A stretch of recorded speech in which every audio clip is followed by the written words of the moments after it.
नमस्कार दोस्तों, आप सभी का स्टडी सहयोग जीके में स्वागत है। दोस्तों, आज अपन बात करेंगे कि पुस्तकालय और सूचना विज्ञान में सर्टिफिकेट जो कि आपके CLIS है, उसमें आपके जून 2023 का जो सत्र, ये इसमें से आपके 011 जो पुस्तकालय परिचय जो पेपर है, इसके बारे में हम चर्चा करेंगे। दोस्तों, ये एग्ज़ाम आपके 2 घंटे का होता है और इसमें आपके 50 प्रश्न आते हैं। 50 प्रश्न में से आपके 20 प्रश्न राइट करना अनिवार्य है। तो आपको 20 प्रश्न आप राइट करते हैं तो आप पास हो जाते हैं, लेकिन आपको करने सभी प्रश्न हैं, क्योंकि इसमें नेगेटिव मार्किंग नहीं होती है। तो चलिए अपन स्टार्ट करते हैं दोस्तों।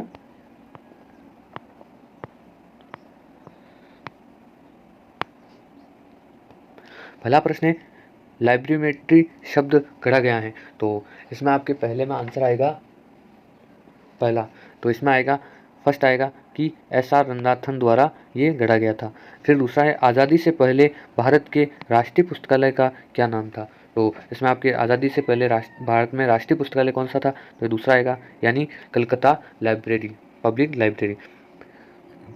अगला प्रश्न है, किसी कॉलेज लाइब्रेरी में निम्नलिखित में किस चीज़ के मिलने की आशा नहीं होती है। तो इसमें से कौन सा चीज़ें आपको लाइब्रेरी में उपलब्ध नहीं होती है, तो इसमें आएगा आपके ये आएगा एकस्व, यानी चौथा ऑप्शन राइट होगा। फिर अगला प्रश्न देखते हैं दोस्तों। अगला प्रश्न है, राष्ट्रीय विज्ञान पुस्तकालय, राष्ट्रीय विज्ञान पुस्तकालय भारत में कहाँ स्थित है। तो भारत में आपके राष्ट्रीय विद्यालय ये है आपके दिल्ली में, ठीक है, तो फर्स्ट ऑप्शन राइट होगा। फिर आता है आपके IFC द्वारा, जो IFC का तात्पर्य क्या है, तो इसकी आपको फुल फॉर्म बतानी है। तो इसमें आपके फुल फॉर्म आएगी, ये पहला वाला ऑप्शन राइट होगा, ठीक है, कि international federation of library association and institution. फिर अगला प्रश्न देखते हैं दोस्तों। अगला प्रश्न है आपके, पुस्तकालय विज्ञान के 5 नियम का लेखक कौन। तो इसके जो आपके पुस्तकालय विज्ञान में 5वां जो नियम है, उसके लेखक कौन है, तो इसमें आपके आएगा, इसमें दे रखा है कि दूसरा वाला, यानी दूसरा ऑप्शन राइट होगा, यानी SR रंगनाथन। अगला प्रश्न देखते हैं दोस्तों। अगला है, केंद्रीय सचिवालय पुस्तकालय एक उदाहरण है। तो इसमें आपके आंसर होगा पहला, यानी एक सरकारी पुस्तकालय है। फिर आता INB का तात्पर्य है।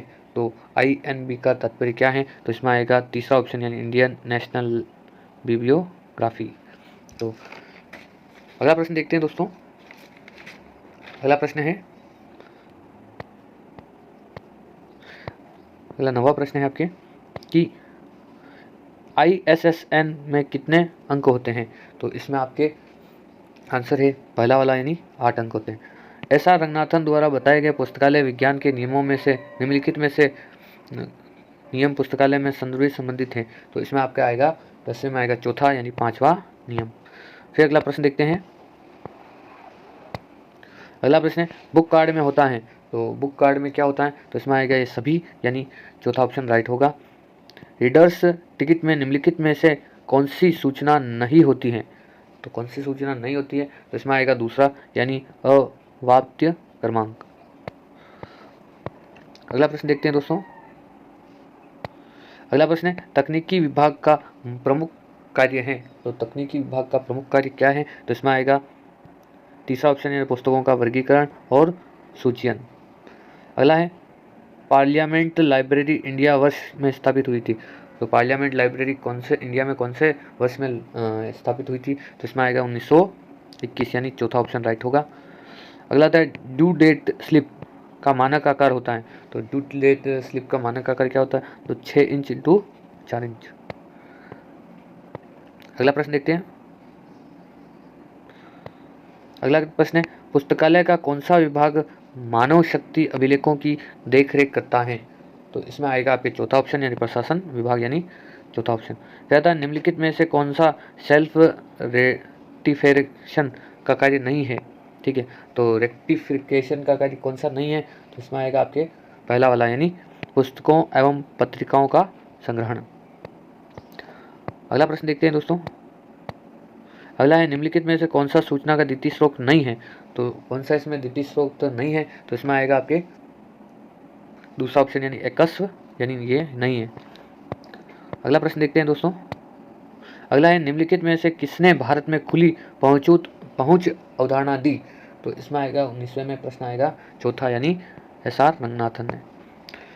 20वां प्रश्न है आपके खुशाबख्श ओरिएंटल लाइब्रेरी का उदाहरण है, तो इसमें आएगा 20, यानी ये पब्लिक लाइब्रेरियन का उदाहरण है, चौथा।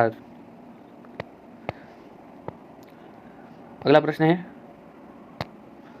सरस्वती महल लाइब्रेरी तंजौर उदाहरण है, तो इसमें आएगा आपके पहला वाला पब्लिक लाइब्रेरी का। नियोजन, संगठन, स्टाफिंग, डायरेक्टिंग, संवियन, रिपोर्टिंग व बजटिंग प्रबंधन की है, तो इसमें आपके आएगा आंसर दूसरा वाला, नहीं तत्व। ये सारे क्या है? तत्व। अगला प्रश्न देखते हैं दोस्तों। अगला है पुस्तकालय का निम्नलिखित में से कौन सा विभाग उपयोगकर्ताओं को लाइब्रेरी के अंदर के ऋण की सुविधा प्रदान करता है, तो इसमें आएगा आपके चौथा वाला, यानी संकुलेशन परिपत्र, चौथा।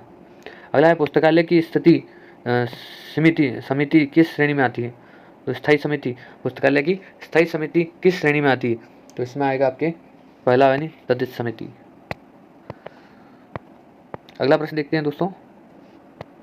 अगला है सत्य असत्य बताइए के एन राज्य समिति के अनुसार निम्नलिखित बजट का 20% विद्यालय के पुस्तकालय को उपलब्ध करना चाहिए, तो इसमें आएगा आपके 25 में आंसर होगा पहला, यानी ये सत्य है।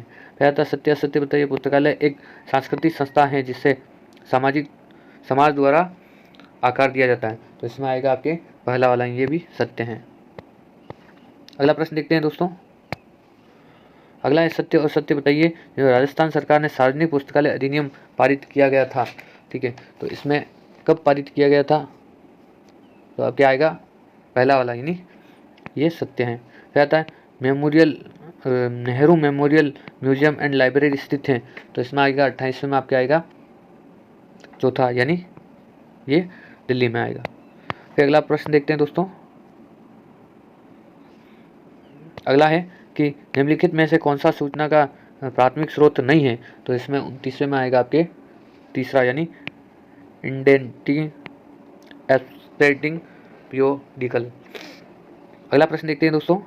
अगला है किसने कहा था कि सूचना समाज सामुदायिक दिमागों में विश्व दिमाग की ओर बढ़ने का विचार चरण है, तो इसमें आएगा आपके तीसरे में आंसर आएगा दूसरा, यानी मैनफ्रेड कोचेन। अगला प्रश्न देखते हैं दोस्तों। अगला है पुस्तकालय अनौपचारिक स्व शिक्षा प्रदान करता है, तो इसमें आएगा तीसरे में दूसरा, यानी सार्वजनिक। IPR का तात्पर्य है, तो इसमें आपके आंसर आएगा चौथा, यानी इंटेलेक्चुअल प्रॉपर्टी राइट्स। अगला प्रश्न है भारत में IATLIS एक संघ है, तो इसमें कौन सा संघ है, तो इसमें 33वें में आंसर होगा तीसरा, यानी पुस्तकालय एवं सूचना विज्ञान के शिक्षकों का। फिर आता है अगला प्रश्न है पुस्तकालय विज्ञान नियम हमें समय अनुसार सेवा प्रदान करने का निर्देश करता है, तो इसमें आएगा आपके तीसरा, यानी ये चौथा नियम है। Library of engineers India limited किस स्तर पर पुस्तकालय है, तो इसमें आएगा आपके 35वें में 2 नंबर, यानी विशिष्ट पुस्तकालय। अगला प्रश्न देखते हैं दोस्तों। अगला है भारत में प्रथम सार्वजनिक पुस्तकालय अधिनियम कहाँ पारित हुआ, तो इसमें आएगा 36वें में आपके आंसर आएगा तीसरा, यानी मद्रास में। फिर public library Delhi public library को अग्रगामी परियोजना के रूप में स्थापित हुआ, तो इसमें आएगा आपके 37वें में पहला, यानी ये पहला आंसर है। फिर आता है अगला प्रश्न सत्य असत्य बताइए पुस्तकालय उपयोगकर्ताओं व पुस्तकों के बीच आमना सामना प्रतिक्रिया है, तो इसमें आपके 38वें में आएगा पहला, यानी सत्य है। सत्य असत्य बताइए डिजिटल डिवाइस का उपयोग सूचना तकनीकी का ज्ञान रखने वालों तथा न रखने वालों के बीच की दूरी का वर्णन करने में किया जाता है, तो इसमें आएगा 30वें में होगा पहला, यानी सत्य है। क्या था सत्य असत्य बताइए रेफरल सेंट्रल स्रोत लोगों संस्थाओं प्रकाशनों के संकेतों हेतु एक संगठन है जिससे किसी दिए गए विषय पर वैज्ञानिक सूचना प्राप्त की जा सकती है, तो इसमें 40वें में आपके आंसर आएगा पहला वाला। निम्नलिखित में से किसने पुस्तकालय के विभिन्न प्रतिमान दिए हैं? तो 41वें में आपके आंसर होगा पहला, यानी SR रंगारत्न। अगला प्रश्न देखते हैं दोस्तों। अगला है, भारत में मानव संसाधन विकास मंत्रालय MHRD द्वारा स्थापित व वित्त पोषित India national digital library of engineer science and technology का उदाहरण है। तो इसमें आपका आएगा तीसरा ऑप्शन, यानी लाइब्रेरी कसोटिया का। फिर अगला प्रश्न देखते हैं। अगला प्रश्न, निम्नलिखित में से कौन सा एक राष्ट्रीय पुस्तकालय की विशेषता नहीं है? तो इसमें आपके राष्ट्रीय पुस्तकालय की विशेषता कौन सी नहीं है?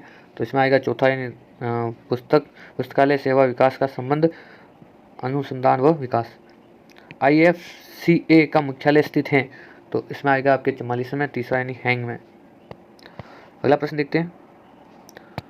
अगला प्रश्न है, ACA की स्थापना की गई। ACA की स्थापना कहाँ की गई? तो ये आएगा, कब की गई? तो ये आपका आएगा 1876 में। निम्नलिखित में से कौन सी डिजिटल लाइब्रेरी की विशेषता नहीं है? तो इसमें पूछा आपको कि कौन सी डिजिटल लाइब्रेरी की विशेषता नहीं है। तो नेटवर्क तक पहुंच नहीं, तो इसमें नेटवर्क तक पहुंच होती है। अगला प्रश्न है दोस्तों, अगला प्रश्न OCLC का तात्पर्य है। तो इसमें आएगा 47वें में पहला, यानी ऑनलाइन कंप्यूटर लाइब्रेरी सेंटर। अगला प्रश्न है, अमेरिका के राष्ट्रीय पुस्तकालय का क्या नाम है? तो अमेरिका के राष्ट्रीय पुस्तकालय का, यानी दूसरा में लाइब्रेरी ऑफ कांग्रेस। अगला प्रश्न है दोस्तों, ये लास्ट दो प्रश्न है। सत्य असत्य बताइए। भारत में SR रंगारत्न पुस्तकालय विज्ञान के पिता हैं। तो ये आएगा आपके सत्य, यानी पहला सत्य है। निम्नलिखित में से कौन सी सेवा पुस्तकालय द्वारा प्रदान नहीं की जाती है? तो इसमें से आपको कौन सी, ये आएगा टेलीकास्टिंग सेवाएं। तो ये आपके 50 प्रश्न थे दोस्तों, और इसमें से मैंने जून 2023 वाला ये पेपर था, और ये पेपर सॉल्व कराया। आशा करता हूँ कि ये पेपर आपको समझ में आया होगा, और आप इन प्रश्नों को अच्छे से देख लेना, क्योंकि वापस बहुत सारे प्रश्न ऐसे हूबहू वापस रिपीट होते हैं। और आप अगर इस चैनल पर नए हैं तो चैनल को सब्सक्राइब जरूर करें, और वीडियो को लाइक और ज़्यादा से ज़्यादा शेयर करें, जिससे कि हमें भी मोटिवेशन मिलता रहे और आपको भी हमेशा अपडेट मिलती रहे। तो ये इसमें आपके 50 प्रश्न आते हैं दोस्तों इस एग्ज़ाम में, और आपको 20 प्रश्न करना अनिवार्य है। और आप अगर 20 प्रश्न राइट करते हैं तो आप इसमें से एग्ज़ाम पास कर सकते हैं। और ये चारों एग्ज़ाम पास करने के बाद में आप जो भी लाइब्रेरियन की जो भी आपके 3rd ग्रेड में आपकी जो भी भर्ती निकलती है, उसमें आप एग्ज़ाम दे सकते हैं। तो मिलते हैं कुछ नई जानकारी के साथ। आप सभी का बहुत बहुत धन्यवाद दोस्तों।